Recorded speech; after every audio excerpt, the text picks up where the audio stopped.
മുഅ്മിനുകളെ, അള്ളാഹുവിന് തഖ്വ ഉള്ളവരായിരിക്കുവാൻ,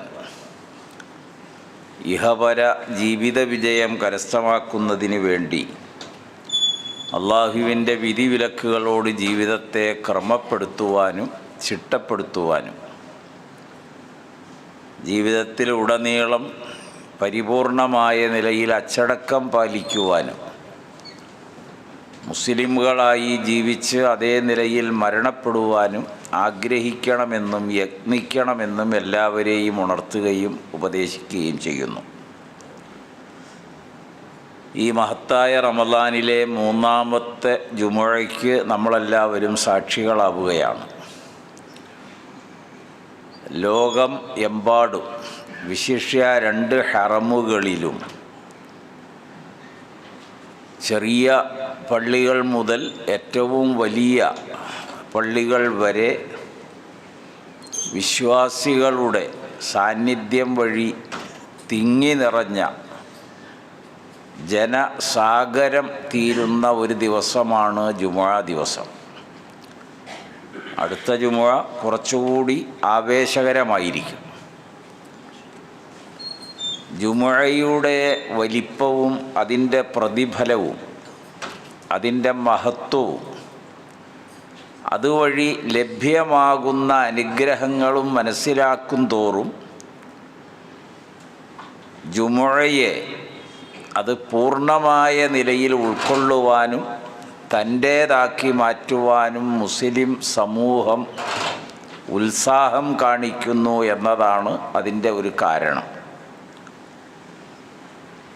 റമളാൻ നോമ്പിൻ്റെ മാത്രം മാസമല്ല എന്ന് നമ്മൾ ആദ്യ ദിവസം മുതൽ പറഞ്ഞിരുന്നു.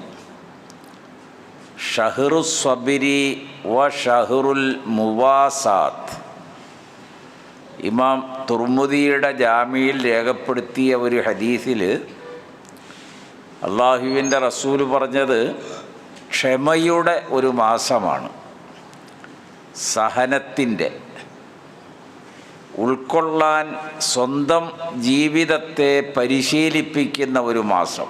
ഏത് പ്രയാസവും പ്രതിസന്ധിയും കഷ്ടതയും ദിവസങ്ങളായി അതല്ലെങ്കിൽ ആഴ്ചകളായിട്ട് ഭക്ഷണവും വെള്ളവും മരുന്നും വാസസ്ഥലവും ചികിത്സയും എല്ലാം നിഷേധിക്കപ്പെട്ട ഒരു ജനത, ചെറിയ കുട്ടികൾ വരെ, അവർക്ക് നോമ്പ് തുറക്കാൻ വെള്ളമുണ്ട് എന്ന് പോലും പ്രതീക്ഷയ്ക്ക് വകയില്ല, അവരും നോമ്പെടുക്കുകയാണ്. ഇതൊരു സബർ എന്ന് പറഞ്ഞാൽ ഈ ഗസയിലും ഫലസ്തീനിലും സിറിയയിലൊക്കെയുള്ള ചെറിയ കുട്ടികൾ മുതൽ നോമ്പനുഷ്ഠിക്കുന്നവരാണ്. കാരണം അതിൻ്റെ നോമ്പ് നേടിക്കൊടുക്കുന്ന സഹനത ലോകത്തെ അതിജയിക്കാനും മാത്രം പോന്നതാണ്. വിശുദ്ധ ഖുർആനിലെ ഒരു പ്രസ്താവനയുണ്ട്, വലാ തഹിനു വലാ തഹ്സനു വ അൻതുമുൽ അലൗൻ ഇൻ കുൻതും മുഅ്മിനീൻ.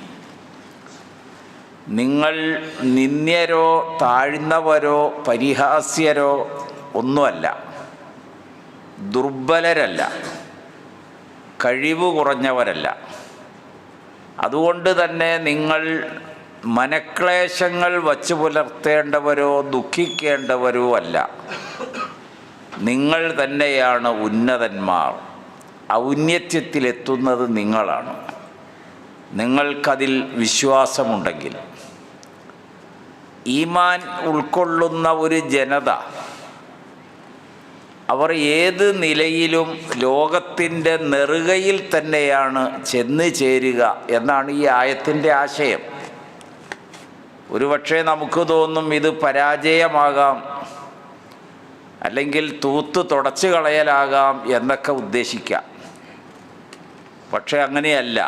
അത് അവർക്ക് ഔന്നത്യം, വിജയത്തിൻ്റെ ഔന്നത്യത്തിൽ അവർ തന്നെയാണ് എത്തിച്ചേരുക. നിങ്ങൾക്കതിൽ ദൃഢവിശ്വാസം ഉണ്ടായാൽ മതി. ആ വിശ്വാസത്തിൻ്റെ പ്രതീകമാണ്, പ്രത്യക്ഷ ഭാവവും ഉദാഹരണവുമാണ് അവിടെയുള്ള കുട്ടികൾ മരുഭൂമിയിൽ കൊടും വെയിലത്തായിട്ട് പോലും, അവർക്ക് വെള്ളവും ഭക്ഷണമൊന്നും ഇല്ലയെന്ന് നിങ്ങൾക്കറിയാം, മാധ്യമങ്ങൾ കണ്ടാലറിയാം. അവർ നോമ്പെടുക്കുന്നു, അവർ നോമ്പ് തുറക്കുന്നു, ജുമുഅ നമസ്കരിക്കുന്നു, തറാവീഹ് നമസ്കരിക്കുന്നു, ജമാഅത്ത് നമസ്കരിക്കുന്നു. നമ്മളൊക്കെ വീടിൻ്റെ പരിസരത്തിൽ ഓലപ്പടക്കം പൊട്ടുന്ന ശബ്ദം കേട്ടാൽ നിസ്കാരം വേണ്ടാന്ന് വയ്ക്കും.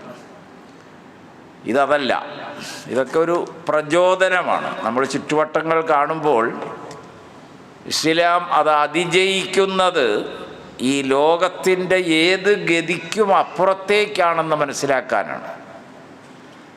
അംർ ഇബ്നുൽ ആസ് റളിയല്ലാഹു അൻഹുവിൻ്റെ നേതൃത്വത്തിലാണ് യൂഫ്രട്ടീസ് നദി മുറിച്ച് കടന്നിട്ട് ഖാദിസിയ യുദ്ധത്തിലേക്ക് പുറപ്പെട്ട സഹാബിമാർ. അപ്പോൾ അവർ പുറപ്പെട്ടിട്ട് അവർ നോമ്പിലാണ് പലപ്പോഴും. ഒരു സുന്നത്തും ഒഴിവാക്കാത്ത വിധത്തിൽ കൃത്യനിഷ്ഠ പാലിച്ച് അച്ചടക്കത്തോടെ വലിയ വിജയ പ്രതീക്ഷയോടെയാണ് യാത്ര. അപ്പോഴാണ് ഈ നദി തടസ്സമായത്. എങ്ങനെ മറുകരയിലെത്തുന്നായി. അപ്പോൾ അംർ ഇബ്നുൽ ആസ് പറയുന്നുണ്ട്, താരീഖ് തബരിയിലും ഇബ്നു കസീറിൻ്റെ ബിദായയിലൊക്കെ ഈ സംഭവം രേഖപ്പെടുത്തിയിട്ടുണ്ട്.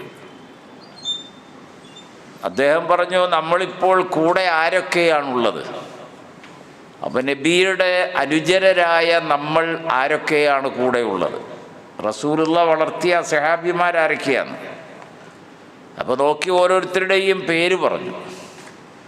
എന്നിട്ട് അംർ ഇബ്നുൽ ആസ് പറഞ്ഞു, ഈ ദീൻ പ്രകൃതിയുടെ മുൻപിൽ മുട്ടുമടക്കി തിരിച്ചു പോകാറില്ല, നമ്മളങ്ങോട്ട് പോവുകയാണ്. മറുകരയിൽ യുദ്ധസന്നാഹമായി നിന്ന സൈന്യവ്യൂഹം അത്ഭുതപ്പെട്ടിട്ട് പറഞ്ഞു, ഇത് മനുഷ്യരല്ല ഈ വരുന്നത്, അല്ലെങ്കിൽ ഇങ്ങനെ കയറി വരുമല്ലോ, വെള്ളത്തിൻ്റെ മുകളിലാണ്. മനുഷ്യരല്ല, അവരോട് നേരിടാൻ കഴിയില്ല. അങ്ങനെയാണ് ആ യുദ്ധത്തിൻ്റെ വിജയം ഉണ്ടായത്. അത്ര ആത്മാർത്ഥതയാണ്. ഈ നോമ്പിൻ്റെ അവസരം പരസ്പര ശ്രദ്ധയും അന്വേഷണവും സഹകരണവും സഹായത്തിൻ്റെയും മാസമാണ്. അതുകൊണ്ടാണ് മുവാസാത്ത് എന്ന് പറയാൻ കാരണം.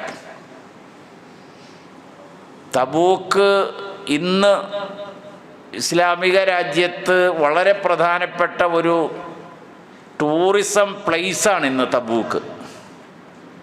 മദീനയിൽ നിന്നാണ് അള്ളാഹുവിൻ്റെ റസൂൽ സഹാബികളെയും വഹിച്ച് തബൂക്ക് യുദ്ധത്തിന് പുറപ്പെടുന്നത്. അത് യൗമുൽ ഉസ്റ എന്നാണ് അതിന് പറയപ്പെട്ടത് തന്നെ. ഞെരുക്കത്തിൻ്റെ പിരിമുറി കൊണ്ട സമയമാണത്. എല്ലാ അർത്ഥത്തിലും ഞെരുക്കത്തിൻ്റെ കാലമാണ്. ആർക്കും ഒന്നുമില്ല. നിരന്തരമായ പ്രയാസങ്ങൾ സഹിച്ച് ആരോഗ്യം തളർന്ന് സമ്പത്ത് തളർന്ന് ആ ഒരവസ്ഥയിലാണ് തബൂക്കിലേക്ക് പുറപ്പെടുന്നത്. അപ്പോൾ ഓരോരുത്തർക്കും ഭക്ഷണത്തിന് വക വേണം. അപ്പോഴാണ് ആരാണ് അള്ളാഹുവിൻ്റെ മാർഗത്തിൽ സഹായിക്കാനുള്ളത് എന്നൊരു ചോദ്യമേ ചോദിച്ചോളൂ. ഓരോരുത്തരും അവരവരുടെ ഭവനത്തിൽ സ്വന്തമായി ഉള്ളതെല്ലാം കൊണ്ടുവന്നു. ചിലർ 1/3, ചിലർ പകുതി. ബുഖാരിയിൽ വന്ന ഹദീസിൽ ഉമർ റളിയല്ലാഹു അൻഹു അന്ന് പറഞ്ഞ ഒരു ആത്മകഥ വാചകമുണ്ട്. ഏത് അവസ്ഥയിൽ നോക്കിയാലും എൻ്റെ മുൻപിൽ അബൂബക്കറാണ് എപ്പോഴും വിജയിക്കുന്നത്. ഇന്ന് അബൂബക്കർ ക്ഷയിച്ചു പോയിരിക്കുന്നു, ഒന്നുമില്ല.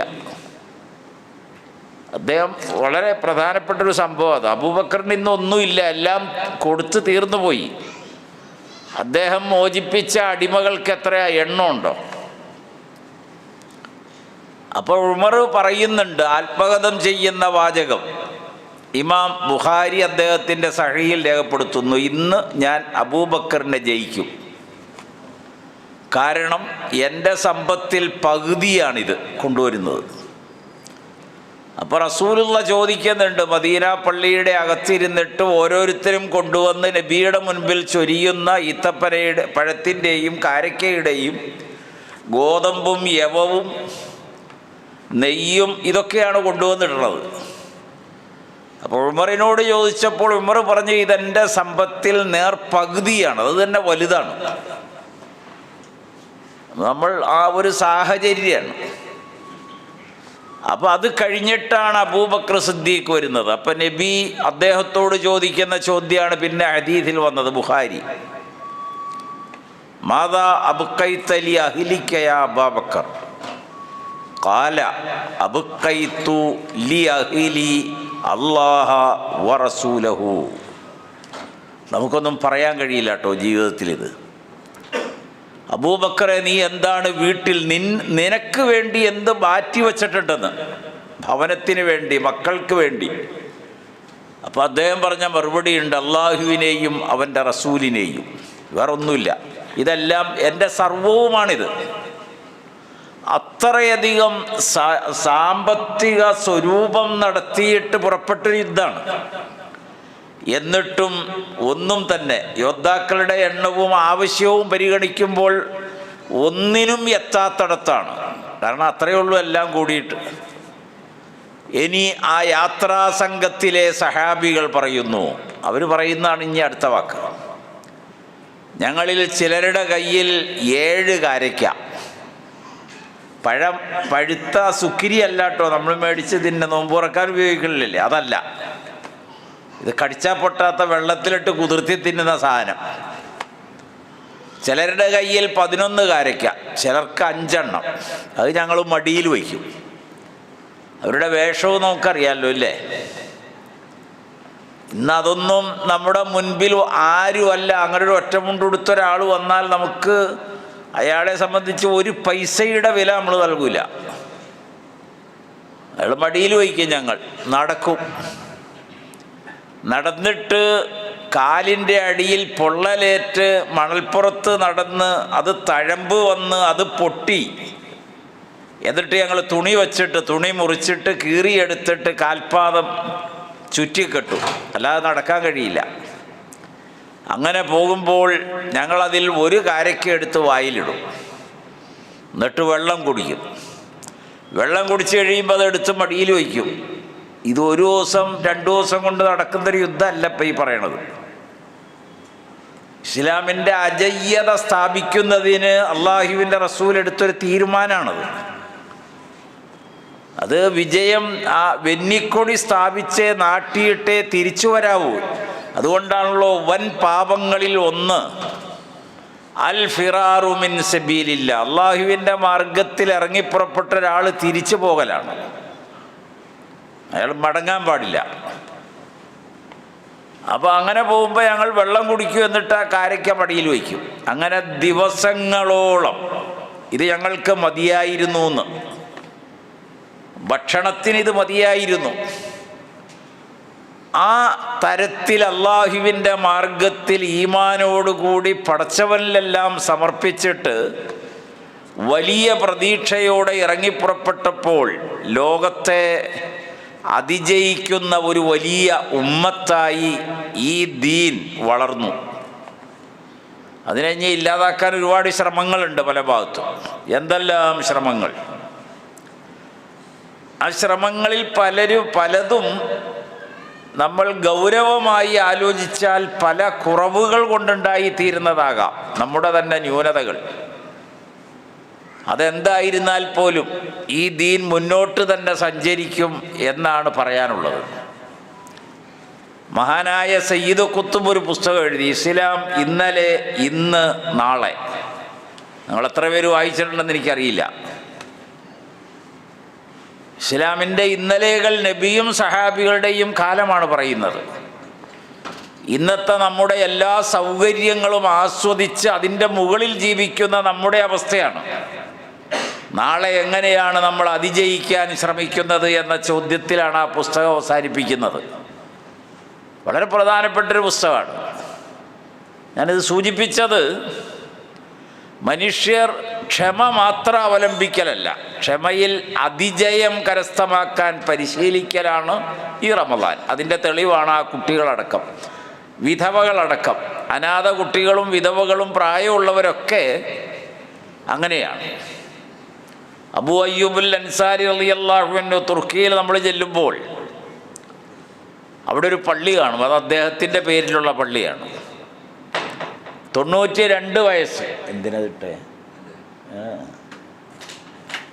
92 വയസ്സിലാണ് ഒരു വലിയ സൈനിക വ്യൂഹത്തിൻ്റെ തലവനായിട്ട് അവരെ നയിച്ചുകൊണ്ടാണ് അവിടെ എത്തിയത് അദ്ദേഹം. നമ്മൾ ഒന്ന് ആലോചിച്ചാൽ എനിക്ക് വയ്യ, നിങ്ങൾ പോയിക്കോ, നമ്മളൊരു ക്ലാസ്സിന് വിളിച്ചാണെന്ന് വെച്ചോട്ടോ ദീനിൻ്റെ, അപ്പോൾ വരാനെന്താ വിഷമം? അങ്ങനെയൊക്കെയാണല്ലോ നമ്മളങ്ങനെ ചിന്തിച്ചാലേ അത് മനസ്സിലാവും. 92 വയസ്സുള്ളൊരു വല്യപ്പ, അത് മദീനയുടെ മണ്ണിൽ റസൂലുള്ളയുടെ കാലുകുത്തുന്നതിന് സൗകര്യം ചെയ്ത് താമസ സൗകര്യം ഒരുക്കി ഇസ്ലാമിനെ സ്വീകരിച്ച ഏറ്റവും പ്രഗത്ഭനായ സഹാബിയാണ് അദ്ദേഹം, അബൂ അയ്യൂബുൽ അൻസാരി റളിയല്ലാഹു അൻഹു. അദ്ദേഹം അവിടെ വച്ചാണ് പിന്നെ വഫാത്താകണത്, ഷഹീദാകണത്. ഷഹീദിൻ്റെ പട്ടികയിലാണ് അദ്ദേഹം ഉള്ളത്. അപ്പം ഈ പ്രായത്തെയൊക്കെ അതിജയിച്ചിട്ട് തന്നെയാണ് ഇത് മുന്നോട്ട് പോവുക. ഏത് പ്രതിസന്ധിയെയും നേരിടുക തന്നെ ചെയ്യും. തളർത്താൻ കഴിയില്ല, അടിച്ചൊതുക്കാനും കഴിയില്ല, ഉന്മൂലനം ചെയ്യാൻ കഴിയില്ല. കാരണം ഇത് ഹൃദയത്തിൽ ദൃഢമായി വേരൂന്നിയ ഒരു ഈമാനാണ്, വേരൂന്നിയതാണ്. അത് ഹൃദയത്തിൽ നിന്ന് വലിച്ചു പറിക്കാൻ കഴിയില്ലല്ലോ. അത് ഈമാനിൻ്റെ ഗൗരവം ഖുർആൻ ഉപയോഗിച്ച് അലം തറ കൈഫ ലറബല്ലാഹു മസലൻ കലിമത്തൻ ത്വയ്യിബത്തൻ കശജറത്തിൻ ത്വയ്യിബ അസ്ലുഹാ സാബിത്തുൻ വഫറഉഹാ ഫിസ്സമാ. അങ്ങനെ ആയത്ത് നീളുന്നു. ലാ ഇലാഹ ഇല്ലല്ലാഹ് എന്ന കലിമ ഒരു വടവൃക്ഷത്തിന് സമാനം.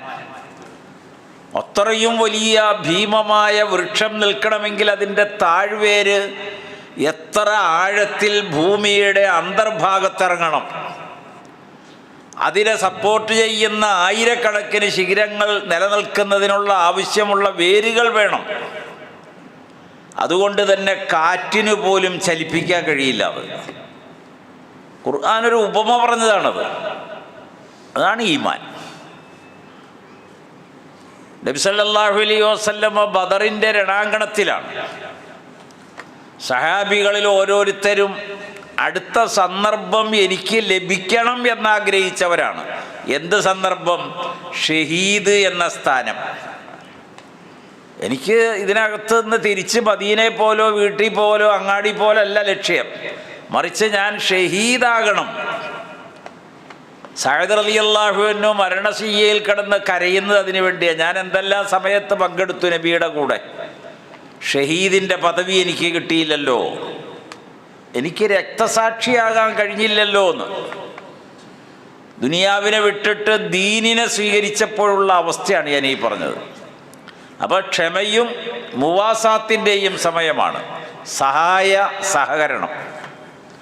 അതുകൊണ്ടാണ് റമദാൻ ലോകമെമ്പാടും മുസ്ലിംകൾ ഒന്നടങ്കം ഇസ്ലാമികമായ എല്ലാ കാര്യങ്ങളുടെയും നിലനിൽപ്പും ചലനവും ഈ റമദാൻ മാസത്തെ ആസ്വദിക്കാൻ കാരണം. സ്വതക്കകൾ, സക്കാത്തുകൾ, ഹദിയകൾ, നേർച്ചകൾ, വഖഫുകൾ, ഇതെല്ലാം ആവശ്യപ്പെടുകയാണ്. ഏതൊരു ഇസ്ലാമിക പ്രസിദ്ധീകരണം എടുത്താലും ചുരുങ്ങിയതൊരു 20-30 പരസ്യമെങ്കിലും അതിനകത്തുണ്ട്, സഹായിക്കാൻ പറഞ്ഞു. ഏത് ലോകത്ത് പ്രസിദ്ധീകൃതമാകുന്ന പുസ്തകങ്ങളായിരുന്നാലും റമദാനിൽ. എന്തുകൊണ്ടെന്നാൽ ഖുർആനിൽ ഇമാമുസുന്ന അഹ്മദ് ബിൻ ഹംബൽ അലൈഹി റഹ്മ ഉദ്ധരിച്ചൊരു ഹദീദ് സാന്ദർഭികമായി ഓർമ്മ വരുന്നു. അപ്പോൾ അദ്ദേഹം ഇബ്നു അബ്ബാസ് റളിയല്ലാഹു അൻഹു ആണ് ആ ഹദീദ് റിവായത്ത് ചെയ്യണത്. Ahmad bin ഹംബലിൻ്റെ മുസ്നദിലാണുള്ളത്. റസൂലുള്ളാഹിയുടെ അടുത്തൊരു സഹാബി വന്നിട്ട് ചോദിച്ചു, നബിയെ ഇന്ന ലീ മാലൻ വ ഉലാദൻ, അള്ളാഹുവിൻ്റെ ദൂതരെ എനിക്ക് കുറേ സമ്പത്തുണ്ട്, എനിക്ക് മക്കളുണ്ട്, കുടുംബവും കുടുംബാദികൾ ബന്ധുക്കൾ ഒരുപാടുണ്ട്, പിന്നെ അതിമനോഹരമായ കൃഷിത്തോട്ടങ്ങളുണ്ട്, അത്ര ഭംഗിയുള്ളതാണ്. അപ്പം ഞാൻ എന്താണ് ചെയ്യേണ്ടത്, ഞാൻ എന്താണ് ചെലവ് ചെയ്യേണ്ടതെന്ന്. ഇവിടെ തൻ്റെ സമ്പത്ത് എങ്ങനെ ചെലവ് ചെയ്യണമെന്ന് നബിയോട് ചോദിക്കുകയാണ്. നമ്മൾ ഗൂഗിളിൽ പരിധി ചെയ്തിട്ട് സുമാറ്റോയിലും പിന്നെ എന്തെന്നാ സ്വിഗ്ഗിയില്ലേ നമ്മുടെ സമ്പത്ത് എങ്ങനെ ഈ മാസം കൊണ്ട് തീർക്കാമെന്ന് ചിന്തിക്കുന്നത് ഓർഡർ ചെയ്തിട്ടാണ്. എല്ലാവരും ക്ഷമിക്കണം കേട്ടോ. അപ്പോൾ നമുക്കൊരു 30 ദിവസം കൊണ്ടൊരു മാന്യമായ സംഖ്യ തീർന്നു കിട്ടുമല്ലോ. ഇതൊന്നും നമുക്ക് ആവശ്യമുണ്ടായിട്ടൊന്നുമല്ല. അപ്പോൾ റസൂലുള്ളാഹിയോട് ആ സഹാബി അതാണ് ചോദിച്ചത്. അപ്പം നബി മറുപടി പറഞ്ഞു, നിനക്ക് നിൻ്റെ കുടുംബ ബന്ധങ്ങൾ ചേർക്കാൻ കഴിയും. എങ്ങനെ? ഈ സമ്പത്ത് അവർക്ക് ഉപയോഗിക്കണം. അങ്ങനെ ഉപയോഗിക്കുമ്പോൾ ആ കുടുംബ ബന്ധങ്ങളെല്ലാം നിന്നോട് ചേർന്ന് വരും. എല്ലാ അഗതികളെയും അയൽവാസികളെയും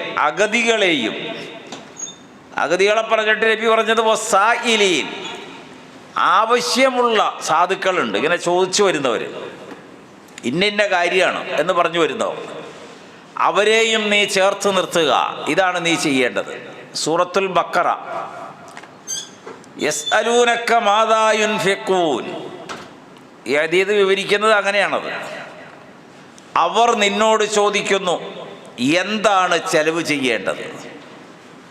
അപ്പോൾ അള്ളാഹുവിൻ്റെ ഖുർആൻ മറുപടി പറഞ്ഞു, ഉലിൽ അഫ്വ, മിച്ചമുള്ളത്. അപ്പോൾ മിച്ചമുള്ളത് എന്ന് പറയുമ്പോൾ ഒരാൾ മറ്റൊരാളുടെ ജീവിതത്തിൻ്റെ ചെലവ് തോത് കണക്കാക്കുകയല്ല. അവനവൻ്റെ ജീവിതത്തെ ക്രമീകരിക്കുമ്പോൾ മിച്ചം ഉണ്ടാവും. ആ മിച്ചമാണ് ഇവിടുത്തെ വിഷയം.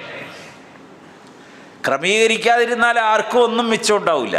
അത് ഏത് വലിയ ആൾക്കും ഉണ്ടാവില്ല. കാരണം അതിൽ കൂടുതൽ ചിലവ് വരും, ആവശ്യങ്ങൾ വരും. അപ്പോൾ നീക്കിയിരിപ്പ് വേണ്ടി വരും. അപ്പം മിച്ചം ഉണ്ടെങ്കിലല്ലേ കൊടുക്കേണ്ടതുള്ളൂ. ക്രിസ്തുവിൻ്റെ ജീവിതകാലത്ത് അനുജനരോട് പറഞ്ഞ, ആ രാജ്യത്തെ ജനങ്ങളോട് പറഞ്ഞ 2 കാര്യമാണ് അവിടെ ഉള്ളത്. ഒന്ന് കൃഷിയും, 2 കച്ചവടമാണ്. അതുകൊണ്ട് തന്നെയാണ് ലോകത്തെ ഏറ്റവും വലിയ പലിശ ആരംഭിച്ചത് അവിടെ മുതലാണ്. യഹൂദരുടെ വളർച്ചയും നിലനിൽപ്പും പലിശയാണ്. അപ്പോൾ ആ പലിശയുടെ കാലഘട്ടത്തിൽ അദ്ദേഹത്തിൻ്റെ 3 നിർദ്ദേശമുണ്ട് അവിടെ. ഈസാ നബി അലൈഹിസ്സലാമിൻ്റെ അദ്ദേഹം പറഞ്ഞു, നിങ്ങളുടെ വയലുകളുടെ ഒരു മൂല സാധുക്കൾക്ക് വേണ്ടി മാറ്റിവെക്കുക, അത് അവരെടുക്കട്ടെ. അപ്പോൾ അവർ തീരുമാനിച്ചു, ഇത് സ്ക്വയറായിട്ട് ഒരു കണ്ടായിട്ട് കിടക്കുമ്പോഴാണല്ലോ മൂല ഉണ്ടാകുന്നത്, നമുക്ക് ഓവൽ ഷേപ്പാക്കാനല്ല. അങ്ങനെയാക്കി പിന്നെ മൂല കൊടുക്കണ്ടല്ലോ ആർക്കും. പലിശയുടെ ആധിക്യവും സമ്പത്തിൻ്റെ വരവും ധിക്കാരവും തന്നിഷ്ടവും കാണിക്കാൻ പ്രേരിപ്പിച്ചത്, അതും ഒരു ദേവാലയത്തിൻ്റെ പേരിലാകുമ്പോൾ, പള്ളി കേന്ദ്രീകരിച്ചാണ്, അവരൊക്കെ ഇവിടെയാണ് ഉണ്ടാകുക. അപ്പോൾ ആ പള്ളിയിൽ നിന്നാണ് അവരെ ചാട്ടവാറുകൊണ്ട് അടിച്ചിട്ട് ജനമധ്യത്തിലേക്ക് ഇറക്കി വരുന്നത്. ഏതാണ്ട് ഈ കാലത്തും അതുപോലെ ആവശ്യമായി വരികയാണ്. എന്താ കാരണം? നമ്മുടെ ഇന്ത്യ മാത്രം എടുത്തു നോക്കുക, 7 ലക്ഷത്തിലധികം ക്ഷേത്രങ്ങളുണ്ട്. 1.5 ലക്ഷത്തോളം പള്ളികളുണ്ട്, ജുമയുള്ള പള്ളികളെ. ഏതാണ്ട് അത്രയും തന്നെ ക്രിസ്ത്യൻ പള്ളികളുണ്ട്. മനുഷ്യൻ എന്താണ് പ്രയോജനം?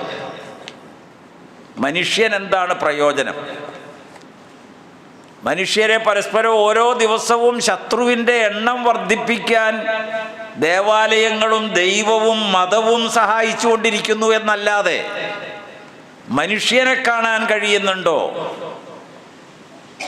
മനുഷ്യനെ കണ്ടാലല്ലേ മനുഷ്യനെ ചേർത്ത് നിർത്താനും അവൻ്റെ കണ്ണീരൊപ്പാനും സ്വാന്തനമോതാനും സങ്കടങ്ങളിൽ കൂടെ നിൽക്കാനും ആശ്വാസം പകരാനും കഴിയൂ. ഇത് ഓരോ ദിവസവും ശത്രുവിൻ്റെ എണ്ണം കൂട്ടുകയാണ്. അത് വേദത്തിൻ്റെ പേരിലാണ്, ഈ ആലയങ്ങളുടെ, പള്ളികളുടെ, ദേവാലയങ്ങളുടെ പേരിലാണ്. ആലോചിച്ച് നോക്കി, ഇത്രയധികം ഉണ്ടായിട്ട് ലോകത്ത് ഈ ശാന്തിയുടെ പറുദീസ തീർക്കാം ഇത്രയും ദേവാലയം ഉണ്ടെങ്കിൽ ഒരു രാജ്യത്ത്. നിങ്ങളത് മനസ്സിലാക്കണോ? അത് ഒരു 1000 10,000 ഒന്നുമല്ല, 7 ലക്ഷത്തിൽ കൂടുതൽ, മൊത്തം 10 ലക്ഷത്തോളമാണ് നമ്മുടെ ഇന്ത്യയിൽ വിവിധ സംസ്ഥാനങ്ങളിലായിട്ടുള്ളത്. ഒരു 50 കൊല്ലം മുൻപും ഇന്നും തമ്മിലുള്ള വ്യത്യാസം നിങ്ങൾ നോക്കുക. അത്രയധികം മാറിപ്പോയി. എത്രയധികം എന്ന് ചോദിച്ചാൽ, നടക്കുന്ന വഴികൾക്ക് പേര്, താമസിക്കുന്ന വീടുകൾക്ക് പേര്.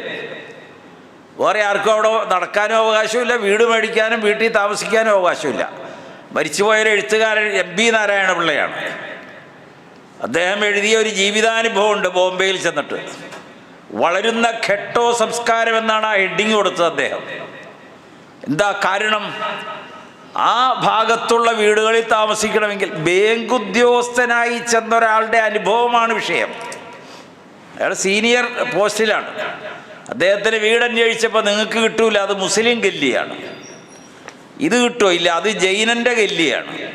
ഇത് കിട്ടുമോ? ഈ ഭാഗത്തേക്കുള്ള വഴിയിലുള്ളത് അത് സിഖിൻ്റേതാണ്. ഇത് ഹിന്ദു ഗല്ലിയാണ്. മനുഷ്യനിഞ്ഞ് എവിടെയാ താമസിക്കുക? ഓരോ പ്രദേശം ഓരോരുത്തരുടേതാണെന്ന് നിങ്ങൾ ആലോചിച്ച് നോക്കിയേ. ഇങ്ങനെ ഒരുപാട് കാര്യങ്ങളുണ്ട്.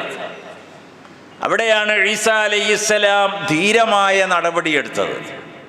അപ്പോൾ അദ്ദേഹം നടപടിയെടുക്കുമ്പോൾ അദ്ദേഹത്തിൻ്റെ മുൻപിൽ രണ്ട് തെളിവേ ഉള്ളൂ. ഒന്ന് അദ്ദേഹത്തിന് ലഭിച്ച വഹ്യ് ഇഞ്ചീൽ, രണ്ട് അദ്ദേഹത്തിനുള്ള മുഅ്ജിസത്ത്. ഈ രണ്ടിൻ്റെ അടിസ്ഥാനത്തിലാണ് മനുഷ്യനിൽ അവരുടെ ജീവിതത്തെ മാറ്റിപ്പണിയാൻ ശ്രമിച്ചതെന്നർത്ഥം.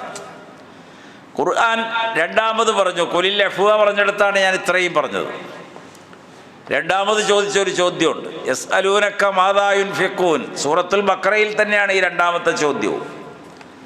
ഞങ്ങൾ ആർക്കൊക്കെയാണ് കൊടുക്കേണ്ടതെന്ന് ചോദിച്ചു.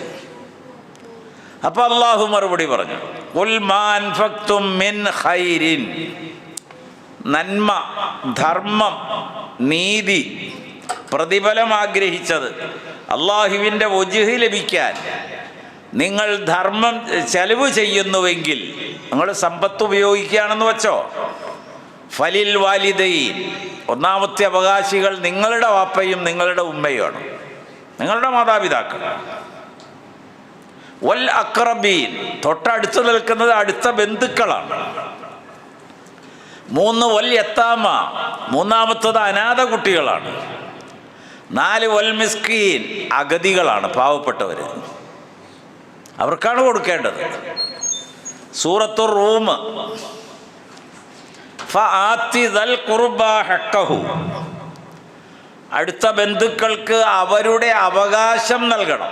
അവിടെ അവകാശം എന്നാ ഉപയോഗിച്ചത്. ഒരാൾ മരിച്ച വീട്ടിൽ, നമ്മുടെ വീട്ടിൽ വാപ്പ മരിച്ചു എന്ന് സങ്കല്പിച്ചോ, വാപ്പയുടെ ജീവിതകാലത്ത് സ്വരൂപിച്ച സമ്പത്തൊക്കെ ഉണ്ട്. അത് നമ്മൾ വീതം വയ്ക്കും. ഉമ്മാക്കാറിലൊന്ന്, എല്ലാവർക്കും അറിയാമല്ലോ. കുട്ടികളുണ്ടെങ്കിൽ ഭാര്യയ്ക്ക്, മരിച്ചയാളുടെ ഭാര്യയ്ക്ക് 8-1 അല്ലെങ്കിൽ 4-1. അദ്ദേഹത്തിൻ്റെ മാതാപിതാക്കൾക്ക് 6-1. ആൺമക്കളും പെൺമക്കളും അവരുടെ ഓഹരി. പെൺമക്കൾ മാത്രം കൂടുതലാണെങ്കിൽ 3-2 അല്ലെങ്കിൽ 3-1. പെണ്ണിൻ്റെ ഇരട്ടി ആണിന്. അങ്ങനെയാണല്ലോ ഓഹരിയുടെ നിയമം, സൂറത്തുൻ നിസാ. അങ്ങനെ ആ ഓഹരി നമ്മളതെല്ലാം കണക്കാക്കി സ്ഥലവും അതിർത്തിയും പാടവും പറമ്പും വാടക കിട്ടുന്ന ബിൽഡിങ്ങും കെട്ടിടവും കമ്പനിയും ഫാക്ടറിയും ഒക്കെ പറയുകയാണെന്ന് വെച്ചു. അപ്പോഴാണ് ഈ ആളുകൾ കയറി വരുന്നത് അവിടെ ക്ഷേമാന്വേഷിച്ച് വീട്ടിലേക്ക്. അപ്പോൾ ഖുർആൻ ഒരു കാര്യം പറഞ്ഞു, അവർക്ക് കൊടുത്തതിന് ശേഷം ബാക്കിയുള്ളത് നിങ്ങൾ വീതം വെച്ചാൽ മതി. ഈ പറഞ്ഞതെല്ലാം ഓഹരി നിർണയിച്ചതാണ്. നിർണയിക്കപ്പെട്ട ഓഹരി പോലും നിങ്ങൾക്ക് എടുക്കാൻ അവകാശം വരുന്നത് ഇവർ നേർക്ക് നേരെ അവകാശികളല്ല വീട്ടിലേക്ക് വന്നത്, അകന്ന ബന്ധുക്കളാണ്. പക്ഷെ അവർക്ക് കൊടുക്കണം. എന്തൊരു വലിയ കൽപ്പനയാണ്. സ്വന്തം ചേട്ടനും അനിയനും പെങ്ങളും അങ്ങോട്ടും ഇങ്ങോട്ടും കൊടുക്കാതെ കേസ് പറഞ്ഞ് തല്ലി പിടിച്ച് തല്ലിക്കൊന്നു നടക്കുന്ന കാലമാണെന്ന് ഓർക്കണം. അങ്ങനെയല്ലേന്ന് നോക്കിക്കോ. അപ്പോഴാണ് ഈ അകന്ന ബന്ധുക്കൾ ആരെങ്കിലും വഴിയെ പോകണ്ടെങ്കിൽ അവരെ വിളിച്ചിട്ട് ചായയും കൊടുത്തിട്ട് ഓഹരി കൊടുക്കാൻ പറയണമെങ്കിൽ അതിൻ്റെ മാനുഷിക ജീവിത പരിസരം എത്ര വിശാലമാണെന്ന് ഇതിൽ നിന്ന് മനസ്സിലാവും. ചെറിയ നിലയിലൊന്നുമല്ല. ഫആതി ദൽ ഖുർബാ ഹഖഹു, അതുകൊണ്ട് അടുത്ത ബന്ധുക്കൾക്ക് അവരുടെ അവകാശം കൊടുക്കണം.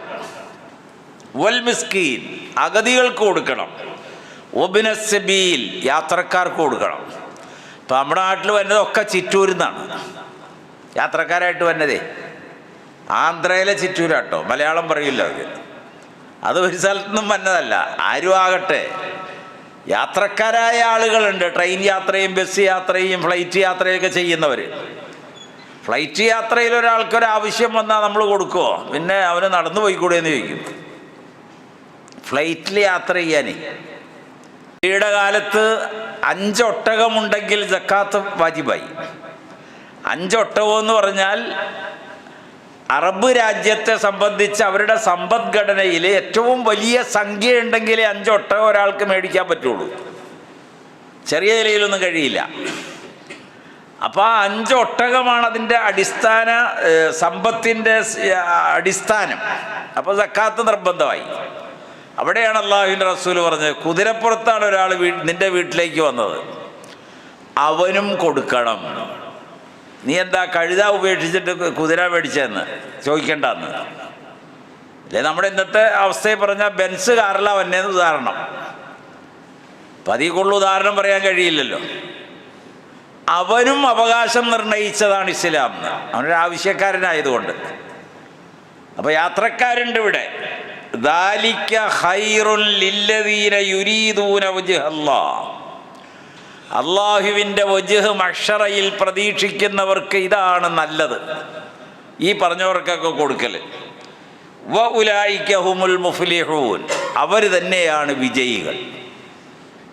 അപ്പോൾ റമളാൻ ഒരു വലിയ വിശ്വാസികളെ സംബന്ധിച്ച് മുസ്ലിമുകൾ ഖുർആൻ അനുവർത്തിക്കുന്ന അല്ലെങ്കിൽ ആവശ്യപ്പെടുന്ന ആശയങ്ങൾ ജീവിതത്തിൽ കഴിവിൻ്റെ പരമാവധി പ്രയോഗവൽക്കരിക്കാൻ, പ്രായോഗിക ജീവിതത്തിൽ കൊണ്ടുവരാൻ ശ്രമിച്ചാൽ നമ്മുടെയൊക്കെ കുടുംബാദികളും ബന്ധുക്കളും അയൽവാസികളും നാട്ടുകാരും എല്ലാം വളരെ സ്വസ്ഥതയിലേക്ക് മാറും.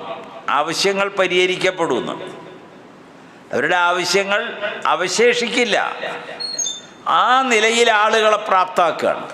അത് മനസ്സ് ശുദ്ധീകരിച്ച് മഹ്ശറയിൽ പരലോകത്ത് പ്രതിഫലം ആഗ്രഹിക്കുന്ന മനസ്സും ഈമാനും തഖ്വയും വളർത്തിയെടുക്കുന്ന ഒരു സമൂഹത്തെ രൂപപ്പെടുത്തലാണ് റമളാൻ ചെയ്യുന്നത്. റമളാൻ എന്ന വാക്കിൻ്റെ അർത്ഥം തന്നെ കരിച്ചു കളയുക എന്നാണ്. കരിച്ചു കളയുകയാണ്, എല്ലാ ദുർമേധസ്സുകളെയും കരിച്ചു കളയുകയാണ്, ദുർചിന്തകളെ കരിച്ചു കളയുകയാണ്.